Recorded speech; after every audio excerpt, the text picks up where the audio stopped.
નમસ્કાર ખેડૂત મિત્રો, ખેડૂત પ્રયાસ ચેનલમાં આપનું સ્વાગત છે। આજે તારીખ 20 જાન્યુઆરી 2025 સવારના મહત્વના હવામાન સમાચાર। ચેનલમાં નવા આવો તો સબસ્ક્રાઇબ કરી લેજો।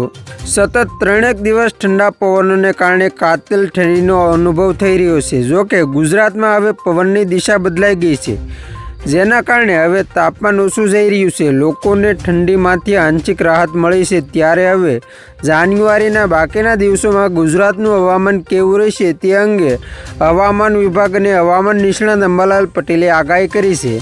હવામાન વિભાગે આપેલી માહિતી પ્રમાણે આગામી 7 દિવસ ગુજરાતનું હવામાન ચોખ્ખું રહેવાની સંભાવનાઓ છે। લઘુત્તમ તાપમાનમાં 2 થી 3 ડિગ્રીનો વધારો થવાની શક્યતાઓ છે। આ પછી આગામી દિવસોમાં તાપમાનમાં કોઈ મોટા ફેરફારોની સંભાવનાઓ ન હોવાની શક્યતાઓ છે। ઉત્તર ભારતમાં બનેલા વેસ્ટર્ન ડિસ્ટર્બન્સની અસર ગુજરાતના હવામાન પર જોવા મળી રહી છે। તો બીજી બાજુ હવામાન નિષ્ણાત અંબાલાલ પટેલે જણાવ્યું છે કે તારીખ 21 જાન્યુઆરી સુધીમાં હવામાનમાં પલટો આવશે। ગુજરાતના ભાગોમાં લઘુત્તમ તાપમાનમાં વધારો થશે, એટલે ઠંડી ઘટશે। જાન્યુઆરીના અંતમાં વારંવાર પલટો આવશે। અરબી સમુદ્રને કારણે દક્ષિણ ગુજરાતના ભાગોમાં વારંવાર પલટો આવશે। 22મીથી મજબૂત પશ્ચિમી વિક્ષેપ આવવાની શક્યતા રહેશે, જેનાથી ગુજરાતના હવામાનમાં પલટો આવવાની સંભાવના છે। અંબાલાલ પટેલે માવઠા અંગેની વાત કરતાં જણાવ્યું છે કે 27, 28 અને 29મી જાન્યુઆરીએ વાદળછાયું અને કોઈક ભાગોમાં માવઠાની શક્યતા રહેશે।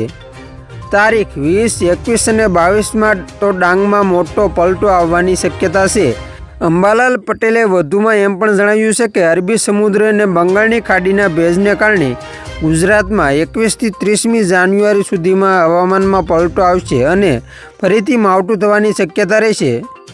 હળવા છાંટા કે વરસાદ થવાની શક્યતા રહેશે। 24 જાન્યુઆરીથી ફરીથી ઠંડા પવનો ફૂંકાવાની સાથે ઠંડી વધવાની શક્યતા છે।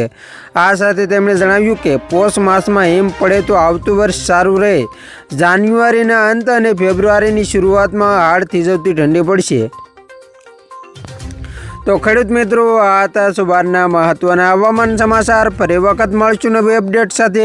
ત્યાં સુધી જોતા રહેજો ખેડૂત પ્રયાસ યુટ્યુબ ચેનલ।